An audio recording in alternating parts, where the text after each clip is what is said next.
Always happy to have our high-tech guy, Julian Sanders, back with us from London Drugs. So first of all, nice to have you back. Nice to be here, Jeff. Now, one of the things we were talking about, I know the last time you were here and Jennifer was filling in, we were talking about, I think, scanning family photos and sharing them in that way. And, you know, good idea that we should probably take it up a little notch, because not everybody, including my family, not everybody went into, you know, getting things printed out on photographic paper. Right. A lot of families took slides. Yeah. I know nobody, it's like slides, transparencies. Yeah. So what about those people who have plenty of slides and they don't want to print them off and then scan them?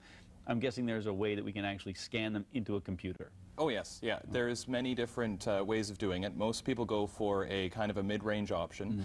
When they printed pictures back even as early, or as late, sorry, as 1990, they would crop off parts of the photo. So if you had a group, say, of kids, you would lose part of the face. Sure. So scanning the originals, even if you have the print, can be really a much better picture. So there's a few different ways of going about it that can be easy, depending on the volume that you have and what you wanted to do with them afterwards. Fair enough then. So I'm guessing what I'm looking at right now looks like a typical scanner, but I'm guessing it's not. It's a good Epson scanner, and inside there's a little attachment that comes with the scanner. It's something that your scanner has to be designed for. It's not something you can add in later. And inside there's a little holder for your slides or negatives. Okay, so the slides, obviously, we can see some transparencies right there, and I'm guessing the negatives will just go in these strips here? Exactly, okay. Yeah. All right. Now, when I take a look at that, so basically it's a straightforward situation. You drop down the lid, and then you're going to scan those images into your computer just like you would a typical printed photograph? Exactly, yep. And the software that comes with this scanner will take care of most of the work. Okay. So you'll have a nice original that you can play around with and then do whatever you would do with a digital photo after. Now, let's talk a little bit about the negative. Obviously, it's a negative image. It's not something that you can print off automatically. Right. I'm guessing the software then will change it from, you know, the black to whites and the whites to black? It does, yeah. You tell it what you're going to be scanning first, and it'll take care of all that for you. What about resolution in terms of, like, I'll say pixel quality? That's probably not even the right term, but in terms of the clarity of the image? If your original was sharp, you're going to be getting you're getting more information than a digital camera actually has. Depending on the scanner that you purchase, it's basically a good rule of thumb is the more money you spend, the higher the resolution is going to be, just like with digital cameras.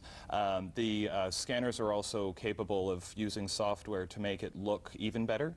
So if you, say, had a picture that you took that was very far away, you could zoom in and still enhance the edges until it appeared sharper. And let's say, what if we got something that has really great depth of field? Like if you got a negative with great depth of field, I'm guessing you could zoom in pretty wickedly close? Yeah, you can, definitely. Yeah, I have a scanner at home, and I've gone into about 6% of the total area of the slide and had just one face pulled out.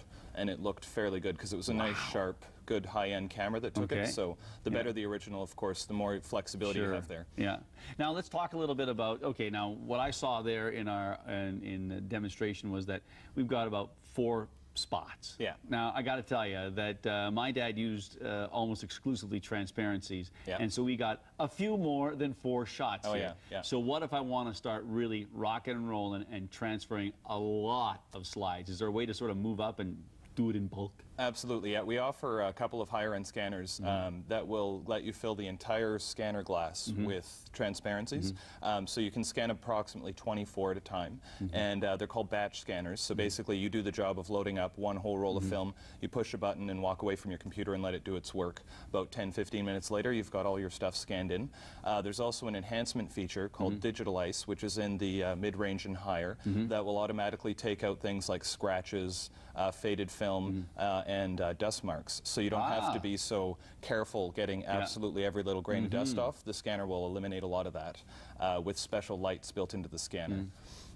Now, so once we've gone through that process, then is the process of, you know, sharing that information with, you know, friends and family via the computer, as simple as you would do if you scanned a photo and did a digital? Right, yeah. And you also can scan in something at a higher resolution that you could enlarge. So if you had a nice family photo, say you and your kid with your parents, you usually have more flexibility because the resolution can be much better than a digital camera. Sure. Well, that is great. That is slick. That is something that I'm definitely going to have to look into, and it certainly makes a lot of sense for a lot of people who do have lots of slides and negatives. So thanks again, Julian. We appreciate your time. You bet. Well, now it's time for a special report from Chantal Huber about type 2 diabetes.